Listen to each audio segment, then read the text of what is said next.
Alright folks, this is my second attempt at this video. Because as I mentioned in the previous one, it's hot as fuck in this garage in Arizona right now, even though it's 20 after 9. And my damn camera keeps overheating. Okay, so here's the deal. To kind of piggyback on the last video regarding the Deep Six system and insert techniques, I guess, I want to talk about spine a little bit. Spine is a very commonly discussed topic. You can't go to any podcast and any podcast dealing with archery or bow hunting and not hear something about spine when it comes to arrows. Like it comes up every single time arrows become a topic of discussion. And I think rightly so, because it is a critical consideration when it comes to the arrows that you're building or what you're looking at putting together. And having the wrong spine arrow can create a multitude of problems that are easily avoidable by just picking the right freaking number at your arrow shot. Okay? We're on line. So let's talk about spine real quick. The lower the number, the stiffer the arrow shaft.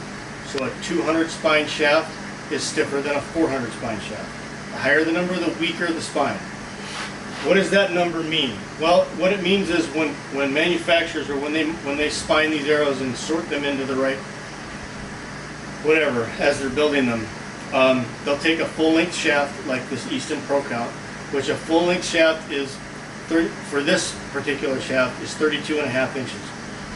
So they'll or 33.5 inches. They'll take a 33.5 inch arrow shaft. They'll support it 28 inches apart. So they're going to actually physically support the arrow shaft 28 inches apart. They're going to hang a 1.94 pound weight from the center. Now, what is 1.94 pounds? What the hell does that mean? I think the math after I did it was 1 pound 15.2 ounces. So it's almost 2 pounds. They're going to hang that 2 pound weight, that 1.94 pound weight from the center, and however much that arrow flexes or deflects under that load in the center is the spine of the arrow shaft, and it's measured in thousandths of an inch. So a 300 spine arrow shaft is a shaft that is stiff enough that when that weight's hanging, it deflects or flexes 0.300 inches. All right? So 3/10 of an inch. A 340 or a 350 spine shaft will deflect, which is one step weaker. Remember, the higher the number, the weaker the shaft. The 340 or 350 is deflecting 0.340 inches or 0.350 inches. One that deflects a half of an inch is a 500 spine arrow. One that deflects a quarter of an inch is a 250 spine arrow. So maybe this is preaching to the choir. I don't know who's watching this. I think it bears repeating. That's how spine is measured. So here's where the equation begins to get a little more complicated. I shoot an 80-pound bow, which is on the heavy end. My draw length is 27.5 inches, which is on the short end. I'm not going to shoot a 33.5 inch arrow shaft. I'm not going to shoot a 28 inch arrow shaft. I'm going to shoot the arrow shaft length that tunes best out of my bow up to a certain point, right? Most of the modern drop-away arrow rests, even like the Whisker Biscuit arrow rest now, those rests all sit at the back end of the arrow shelf on your bow, so closer to you. So where that arrow is physically being supported on the front end at full draw is actually at the rear of the arrow shelf. So how short do you cut your arrows? Well, it's a matter of how do you want to tune them, because you can tune the arrow to the bow by incrementally cutting a little bit off the end of the shaft until it flies perfectly. Or you can do it by a comfort feeling, because arrow spines are rated 200, well, I think there's a 150. 150, 200, 250, 300, 350, sometimes 340 or 330, depending upon the manufacturer. 400, 500, 600. So for instance, the most common, okay, let's go with it. Let's say it's a 300 spine shaft, right? The jump between a 300 to go stiffer to 250 or to go weaker to 350, that range there gives you a little bit, there's some flexibility there, okay? So I would recommend a 300 spine shaft for anybody shooting, let's just say 28 inch draw from 75, maybe 75 pounds or up, okay, up to whatever limit. I would recommend a 340 spine shaft or a 350 spine shaft at that same 28 inch draw length for anybody shooting 70 pounds, 60 to 70 pounds. There are other factors that play into this, and I'll discuss those in a moment. But in general, for your general hunter that is shooting maybe a 100 or 125 grain point, and they're shooting 3 fletch with standard nocks, that's a good ballpark, right? A 340 for maybe a 65 pound bow, a 300 for a 75 to 80 pound bow. And when I say comfort, what I mean is if that arrow, if I'm at full draw and that arrow rest is sitting back here by the base of my thumb, okay, where am I comfortable with that broadhead? Am I comfortable with that broadhead sitting right over the top of my hand, or am I more comfortable with it extending out beyond the front of the bow, or the back side of the bow, which is the bow? The back side is the side that faces the target. Am I more comfortable with that broadhead extending past my hand, past the arrow shelf, just because it makes me feel better? There's no right answer one way or the other. It is truly subjective. It is a comfort factor. So here's where this begins to get a little bit more complicated. As you cut an arrow shaft shorter with a given spine, as you cut that arrow shaft less than 28 inches, that arrow shaft, the static spine, which is at rest, no load on the end of the arrow shaft, right? The static spine increases. It gets stiffer the shorter you cut it under 28 inches. I have looked, I've asked, I've researched a little bit if there is some sort of formula or chart or graph that would map out if you cut it an inch, if you cut it at 27 inches, then the spine will increase to whatever. If you cut it at 26.5 inches, it's going to increase to whatever. I can't find that. I don't even know if it exists. I don't know if it's even practical to even try to do this. Regardless, here's why I am investing in this video and in the experimentation that I've done. At 27.5 inches of draw length, I cut my arrows at 25.5 inches carbon to carbon. So the actual shaft alone, without the nock and without the point, the shaft alone is 25.5 inches. 2 inches shorter than my draw length. And that's because I'm comfortable having the broadhead sit directly over my hand. I'm trying to get it as short as possible so that it doesn't interfere with the function of the arrow rest, but it almost bumps right up against the front side of that arrow rest. And that allows me to put weight where I want it to be, and it gives me a bonus of increasing my arrow speed, you know, whatever. It may be negligible, but it's increasing my arrow speed just a little bit. But the question becomes, if I'm cutting my arrow shafts 2.5 inches shorter than the standard length at which they measure spine, how much stiffer is that shaft? And if it is stiffer, does that clear the path? Does that open the door for me to shoot a weaker spined arrow shaft measured at 28 inches, only because I'm cutting it shorter, the shaft is actually getting stiffer?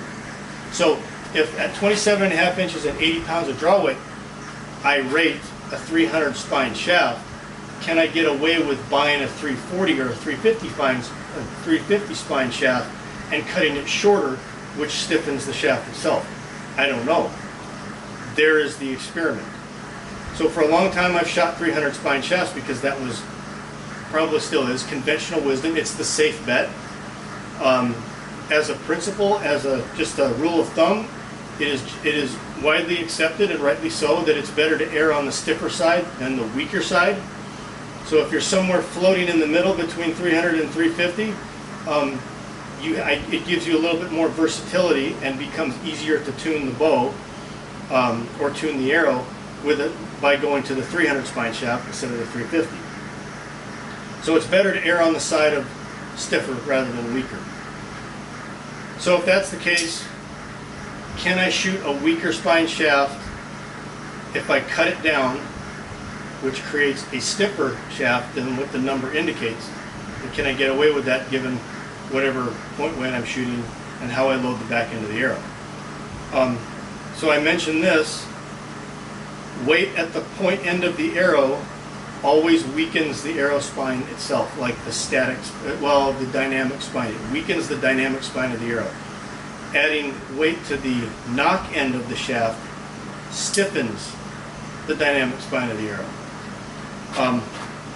And by dynamic spine means that the arrow shaft is under a load. It's being pushed, in the case of a bow, by the bowstring and all of the potential energy that's stored in those limbs and in those cams now being dumped into the arrow shaft. And I want you to picture it like this. Like people have described it as, here's the rock, that is your point. That's the weight at the point of the shaft. And the shaft itself is a string, or maybe a piece of spaghetti. Trying to push that rock means the force at the other end has to be transmitted through that piece of spaghetti, right, before it acts directly on the weight. That's why adding more weight weakens spine, because it takes more force from the non-weighted end that has to be transmitted through the... So you're losing energy because you're transmitting it through the length of the shaft before it ever acts on the weight, which is your point.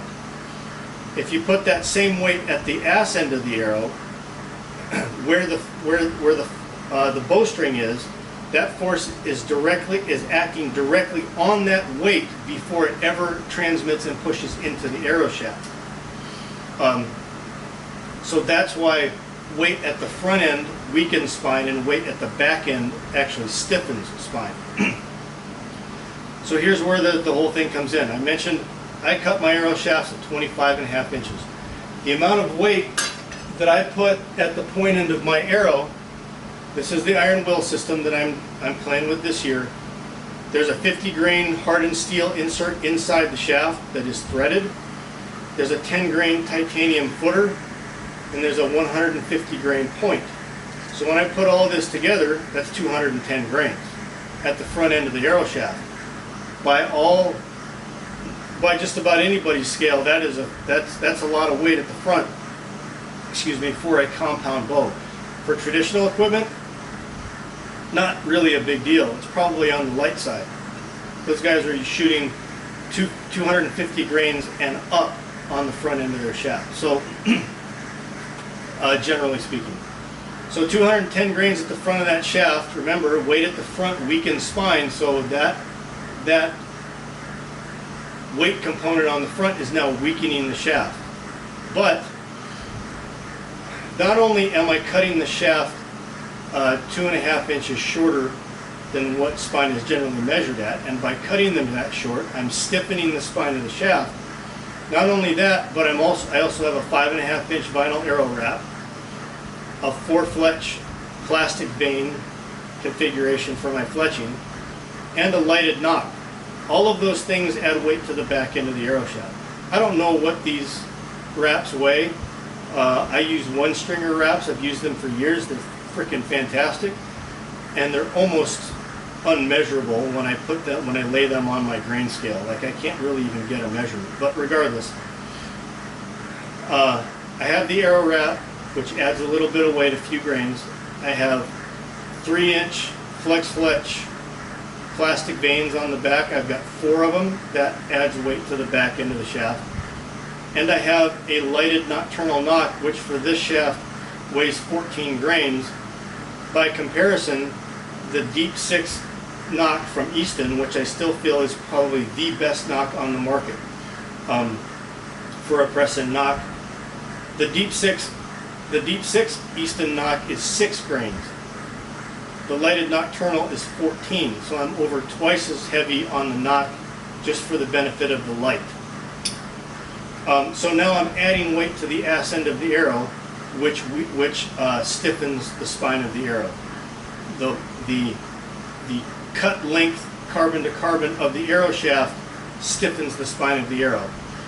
The point weight weakens the spine of the arrow. Now here's the next component to this equation. It's getting more complex the further we go. So when I take these iron will components and I screw them together, that's the point, right? And from this shoulder right here at the base of the point, or where the blades would end at the base of a broadhead, from that point to the end of the insert, all of this is internal inside that arrow shaft. Okay, so let's measure that. How deep is that unified piece of steel going down inside that arrow shaft? 1 7/8 inches. 1 7/8 inches goes inside this arrow shaft. Okay? 1 7/8 inches, that's somewhere back around here. Let's just call it 2 inches to be a round number. So I've got 2 inches of steel inside the end of this arrow shaft. What does that do to the flexibility of the shaft? Well, it takes 2 inches out of it, because now I have steel that's filling that. It's almost like that. I mean, it doesn't flex there. There's no flexible portion there where the insert and the point are. So now I've reduced my working flexible length from 25.5 inches, how I cut them, to 23.5 inches, which what does that do when we cut them shorter? It makes the shaft stiffer. So by doing all that stuff, and like I said before, I was shooting 300 spine arrows. I don't know how stiff those shafts would be at 23.5 inches of flexible working length, but it's certainly stiffer than a 300 spine shaft would normally be. So then that leads to the next question: if I'm shooting an effective length of 23.5 inches in my arrow shaft, can I get away with an even weaker spine shaft, which is lighter weight, grains per inch, and still have the amount of spine, the stiffness in the shaft that I need in order to shoot it well and for it to tune well out of an 80-pound bow? There's the question. So I've looked around. There is no chart or graph that I can find that says if you cut this arrow shaft down by 1 inch, it changes spine at this rate. If you cut it down by 1.5 inches or 2 inches, it changes spine to this rate. Like, those charts don't exist as far as I can find. So it boils down to an experimental process wherein I have to buy arrow shafts, I've got to cut them, I've got to build them exactly like I want to shoot them, and then I got to shoot them and see how they shoot. Whether it's through paper, or whether it's walk back tuning, or whether it's group tuning, whatever, you got to shoot them to see how they fly. And I've done some of this stuff with slow motion video with a lighted knock in low light, so that as soon as I release that arrow, I can see how much wiggle I get right out of the bow. That's as technical as I can get with regard to how to measure this shit. And I haven't been able to find a more accurate method or something that's a little more scientific.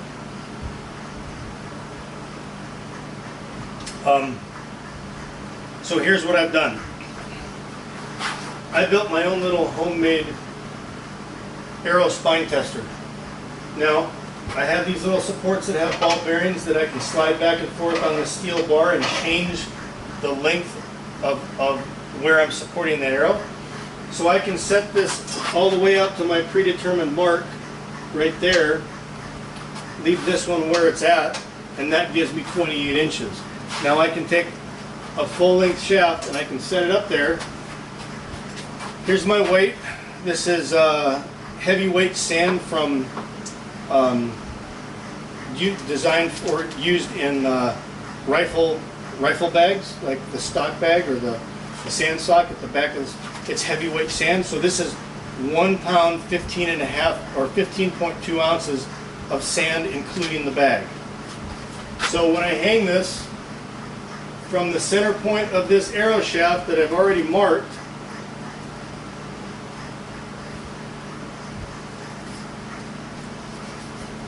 and I measured the deflection with my little bullshit ruler here, it deflects between 3 and 4/10 of an inch, which is appropriate because that's a 340 spine arrow shaft. Okay, so that's shit. So that's how that gets. That's how that's measured. Like it's telling me that is accurate. Now,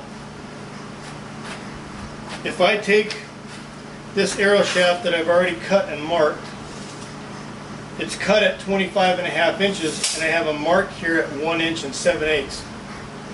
1 and 7/8 inches. I have a mark there which represents the depth at which, remember what I did before, right? The depth at which the steel insert and the point take up inside the end of that shaft. So when I measure, this is the same 340 shaft that I've just cut down, and God damn it, that I've just cut down and put a mark on it to simulate the flexible working length of that arrow shaft. Son of a bitch. Now when I hang this roughly 2-pound weight at the center of that shaft,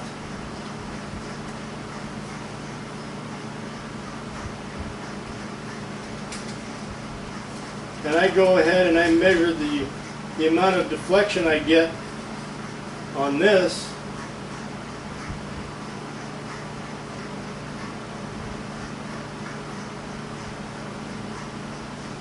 I get barely 2/10 of an inch. So what does that tell me? That tells me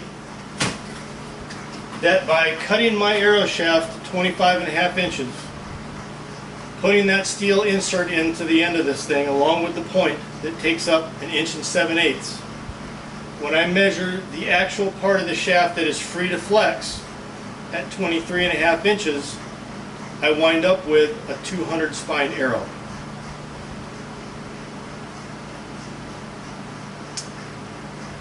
That's pretty impressive.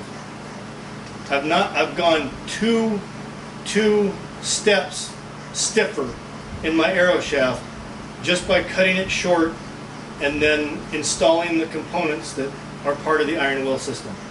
Gone from a 340 by itself, a 340 shaft, to a 200 shaft.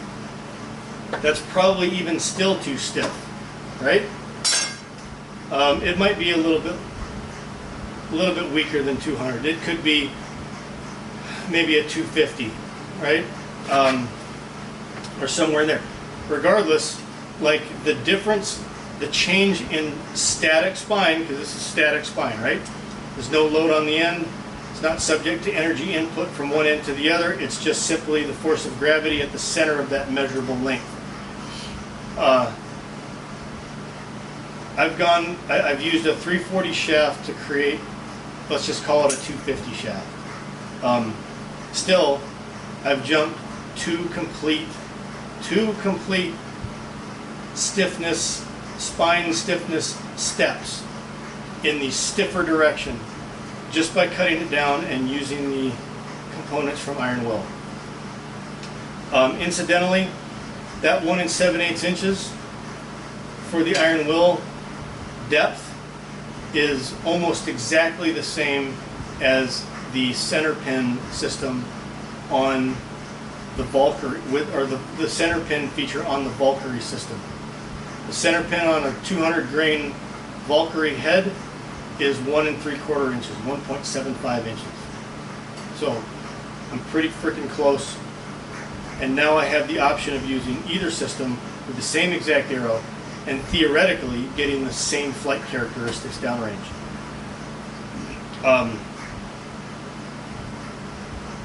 So that's why I wanted to mention this, because this has long been a question of mine. If I cut my arrows down shorter than what spine is measured at, how much stiffer does the arrow shaft become? And what does that allow me to do? At this rate, I'd probably be okay shooting a 400 spine arrow and then cutting it down and filling it with whatever components I'm using. What's the advantage? Okay, so here's the deal. What's the advantage of that? Well, it means that I have another factor that I can control weight with when it comes to overall projectile weight. I believe the 300 spine Pro Comp is somewhere around 9.5 grains per inch, something like that. Maybe 9 grains per inch. The 340 spine, I think, is like 8.2 grains per inch. So if I can save weight in the shaft, because remember, that's 8.2 grains per inch. So for every inch, I'm losing 1.3 grains, just for the sake of, I don't remember exactly what. Okay, so let's just, for even numbers, let's just say the 300 is 9 grains per inch, and the 340 is 8.2 grains per inch. So I'm saving 0.8 of a grain over the course of 25.5 inches. I'm an Asian dude, but I'm not that good at math. I don't know what that adds up to. But what it does add up to is a relatively significant number that I can now relocate somewhere else. Especially if the working length of the shaft is stiffer.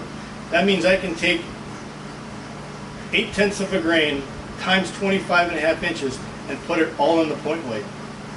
Because at a 250 spine arrow shaft, I've got a lot of leeway to weaken this shaft and still have excellent arrow flight and good characteristics coming out of the bow.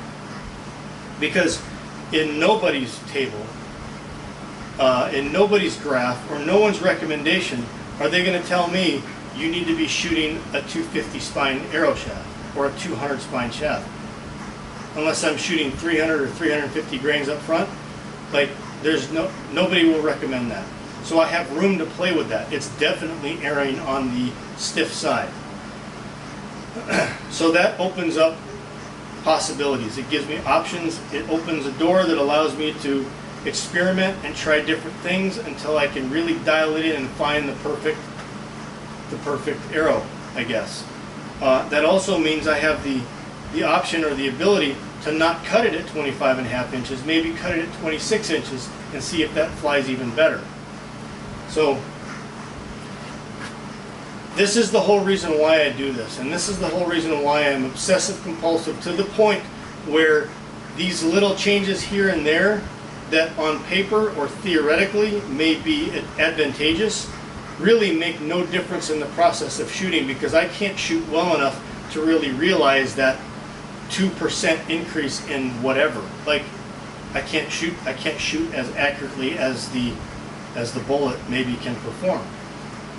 Anyway, it's all about the pursuit and the pursuit of what I want to be ideal.